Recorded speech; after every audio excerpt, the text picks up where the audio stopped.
I was really surprised this episode had no intro scene. It just blasts right into existence.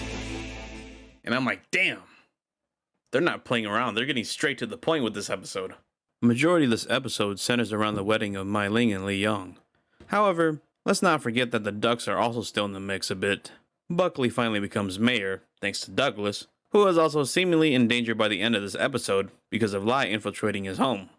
Buckley becomes mayor and promises the citizens that he's going to remove the Chinese from the states. Bill is still working for his brother-in-law and busting his ass until he's given a sudden promotion from laborer to record keeper. I know I said before that if Zing's gonna come back this season, that he would end up killing Bill. But I don't think it's gonna happen this season. I mean, we have 2 episodes left before season 3 ends, and I think that's something they're gonna save for season 4. Leary approaches Bill to help with freeing the Donahue bros when their father is angry with how Leary failed to free them. He refuses at first, but of course, he goes and helps Leary. I knew Bill couldn't stay away from long. He just had to go and do it. I should also mention that we're so busy hating and despising Leary as a character and the lengths he's gone through to get rid of the Chinese that you forget he used to be a family man with a wife and kids who died of smallpox. I still like that the writers still gave Leary a flicker of humanity, even if he's a bigot. Because that's what I liked about the show in its early seasons. There weren't any truly clear black and white characters at times, because everybody's a piece of crap in their own complex ways. Leary hates the Chinese just as much as Young Jun hates the Ducks, and the Bulls. So it's equal ground in hate. I mean, even Assam and Mai Ling f***ed up in their own ways when interacting within the pond. Assam painted a target on his former lover Penelope's steel mill by turning it into a molasses storage area, and the rich duck lady betrayed Mai Ling the moment she thought Mai Ling was trying to seduce her husband. I mean, look at Boy Scout Lee. He's trying to do right in every single little corner of the show, and even his life is not full of sunshine and rainbows. Bill says f it and goes to the police station to free the Donahue bros, and it looks like it's not going to work until he taps into that dark energy he channeled when he was in the pocket of the Feng Hai. I got chills seeing Bill be so commanding there, like, okay, Bill. Their attempt to free the Donahue bros catches the attention of Chief Atwood, who then decides to fight Bill in exchange for the freedom of the Donahue bros, and that if Bill loses, they all go to jail.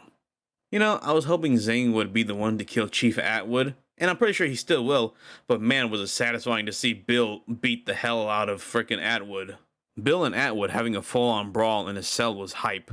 For once, we're seeing non-martial artists fight, and it's dirty, it's brutal, and bloody. Hearing Bill's primal scream after he defeated Atwood hit me on a whole nother level. Of course, Bill frees the boys and goes home to his loving wife, where he tells her about the good news about kicking Atwood's ass. The news is so surprising that even she starts to drink herself. And now we rewind back to Mai Ling and Li Yong's wedding. Mai Ling and Li Yong have a traditional Chinese wedding where everyone, including the Hop Wei, are invited. Even Lee and Mosley are there. Lee and Chow have a conversation together again, only this time they are no longer allies and are on opposite sides again.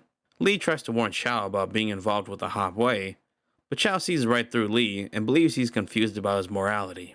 You are a strange man, anciently. Sometime break law, sometime follow law, sometime save life, sometime take life. But Chow know what you come from. Maybe you not feel good because you're confused. Maybe you feel better without edge on your chest. That was such a cool line from Chow, I'm not gonna lie. Assam confronts Young Jun about Yan Mi's situation with training new printers, and Young Jun reminds him that she can rat on them anytime, and that he shouldn't grow so attached to her. I'm afraid Assam's already too emotionally deep in, dude. It's not gonna work. Once their conversation ends, Chow quickly comes by to reinforce another lesson about love to Assam. Ah, good old Uncle Chow. Kong Pak and the elders congratulate Li Yong on his wedding, but they also hope that he'll keep Mai Ling in check now that they're married. But Li Yong poses Jon Snow, and still respects his queen too much to overthrow her. Kong Pak, from one friend to another, then tries to make Li Yong see reason, but he still won't listen and wants to respect Mai Ling's position as leader. We all know where something like this leads to. As the wedding goes on, Assam and Mai Ling have a hold on. Oh my god, I just realized I wrote that wrong. Oh no, that is so wrong. Oh no. Whoops. I meant to write Assam and Yan Mi, but oh boy, what fan fiction did I just accidentally create? As the wedding goes on, Assam and Yan Mi have a moment together, and Atoy witnesses it before having to permanently deal with the annoying dude wanting his girls back from last episode. I almost feel sorry for Atoy here. I think after having that moment with Nelly and seeing that it was not going to work, she probably thought about going back to Assam for seeing how it would work out. But, Assam's already with Yan Mi, so she probably feels a little bit sad for not making her move, I guess you could say. But I don't know. That's just how I'm analyzing it, so I could be wrong. You know what? Let me know in the comments what you think she was thinking. Back in Hopway territory, away from the wedding, young June and Father June have a father and son moment together. Father June seems to have recovered a bit and is able to converse with young June. Father June then brings up how Mai Ling and Assam will always be a threat to young June because of their inner natures of not wanting to be ruled. Young June tries to be optimistic about Assam not betraying the Hopway, but Father June keeps him skeptical by saying how he thought young June wouldn't overthrow him either, but he did so anyway. Like I said before, the moment Father June kicks the bucket, young June's gonna slowly spiral out of control, because Father June is the last and only person that he truly trusts, so the moment he's gone, so is young June's trust in everyone. Father June has another manic episode later on, and nearly kills young June during it.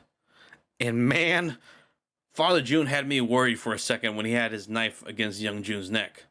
Thankfully, he only cut the side of it and not the jugular, which he immediately felt regretful for doing afterwards. And finally, we get to the penultimate moment in this episode. Mai Ling orders Long Z members to eliminate each of the elders, and this is intercut with her and Liang making love on their wedding night, almost like she's putting a grasp metaphorically and physically on the Long Z. Kong Pak is one of the people targeted, but he arrives the next morning to tell Liang about the attempt on his life. Liang is surprised by this, of course, and Mai Ling also reveals that she knew about Kong Pak and the elders trying to turn Liang against her, hence why she tried to murk them. For the past few breakdowns, I've always thought Kong Pak was up to no good and, trying to do a plan behind the scenes, but this episode really proved me wrong. He was just trying to be a very good friend and just trying to steer Liang in the right direction. I feel kind of bad for thinking he was going to have ulterior motives now. Liang makes the decision to protect his wife. The two have a badass fight that happens, but you can tell Liang and Kong Pak are holding back from fighting each other, given their history as friends. Liang then incapacitates Kong Pak with a palm strike and begs for Kong Pak to stop. Kong Pak moves Liang out of the way, tries to throw his knife at Mai Ling, and misses. This makes Liang angry, and he snaps Kong Pak's neck, killing him. But it doesn't make him feel any better. Mai Ling then tries to manipulate/comfort him some more, but Liang doesn't want to hear it. For a guy like Liang who doesn't really show much of his emotions and just kind of lets his martial arts do the talking, I was kind of surprised at how he reacted to Mai Ling when she tried to comfort him. Like, I get it. He just killed his best friend in order to protect his wife, who was also emotionally manipulating him, so now he's got it all screwed up in his head. I mean, who wouldn't be angry? But it almost feels like Liang has held in all this stuff and played the good little soldier for like 3 seasons straight, that this was the moment for him to finally blow up emotionally. So when Liang reacts this way, it really catches you off guard because it doesn't feel in character for him. I mean, it makes sense for the story, but it just kind of surprises you. And that was episode 8 of Warrior. Oh boy. I don't know what's in store for next episode, and I don't want to speculate either. I just want to be surprised by the next 2 episodes and see what happens. I want to just watch the episode and then just take notes and write down my thoughts on what happens during every event. So yeah, I'm ready for the finale and the next episode. Anyways, hope you enjoyed the breakdown. Be sure to like, subscribe, all that good stuff. And stay itchy, my fellow onions.